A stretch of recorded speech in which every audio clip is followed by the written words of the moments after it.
Halo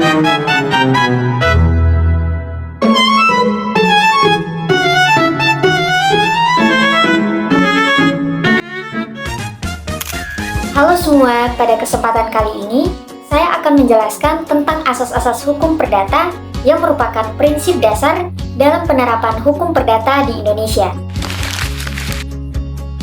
Pemahaman terhadap asas ini sangatlah penting karena asas-asas tersebut menjadi landasan dalam penyusun perjanjian dan menyelesaikan berbagai persoalan hukum antara suatu individu dalam masyarakat.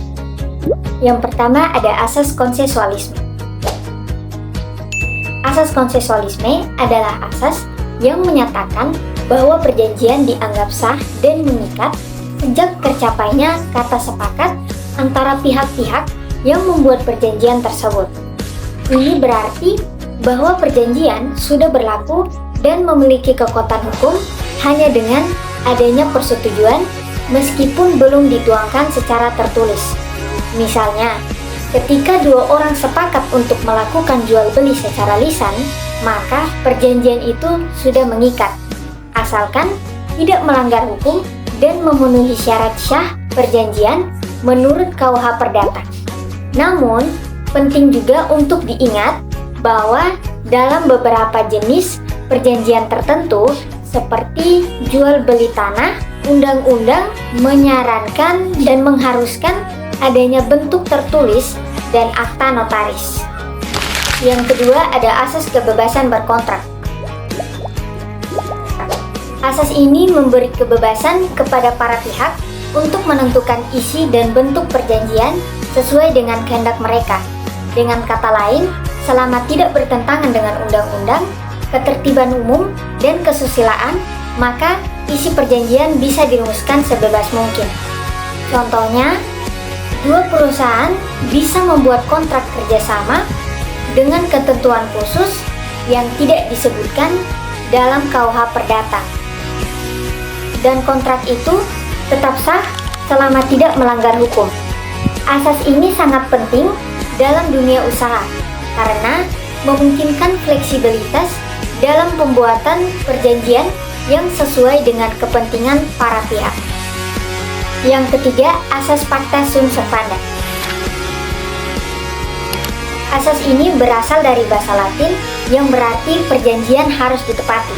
Dalam konteks hukum perdata, asas ini menyatakan bahwa perjanjian yang dibuat secara sah berlaku sebagai undang-undang bagi pihak yang membuatnya. Artinya, isi dari perjanjian tersebut wajib dilaksanakan oleh para pihak dan tidak bisa diingkari secara sepihak. Jika salah satu pihak tidak menjalankan kewajibannya, maka pihak yang lain berhak menuntutnya secara hukum. Asas ini memperkuat kepastian hukum dan perlindungan terhadap pihak yang dirugikan dalam perjanjian. Yang keempat, ada asas itikat baik. Asas ini menekankan bahwa dalam setiap tahap perjanjian, dimulai dari perundingan, pelaksanaan, hingga penyelesaian, para pihak harus bertindak dengan itikat baik. Artinya, mereka harus bersikap jujur, saling menghormati, dan tidak berniat merugikan pihak lain. Misalnya, saat menjual barang, penjual harus memberi informasi yang benar tentang kondisi barang tersebut. Jika ada tipu muslihat atau manipulasi, maka perjanjian bisa saja dibatalkan karena melanggar asas ini. Itikat baik juga menjadi landasan penting dalam penegakan keadilan dalam hubungan hukum perdata. Yang kelima ada asas kepribadian. Asas ini menyatakan bahwa perjanjian itu hanya menimbulkan hak dan kewajiban bagi pihak-pihak yang terlibat di dalamnya. Pihak ketiga yang tidak ikut dalam perjanjian tersebut tidak memiliki hak untuk menuntut ataupun kewajiban untuk memenuhi isi perjanjian. Sebagai contoh, jika A dan B membuat perjanjian jual beli, maka C yang tidak terlibat dalam perjanjian itu tidak dapat menuntut hak atas barang yang diperjualbelikan. Asas ini juga dikenal dengan istilah privity of contract yang menjaga jarak agar hak dan kewajiban perjanjian tetap terbatas pada para pihak yang secara langsung menyepakatinya.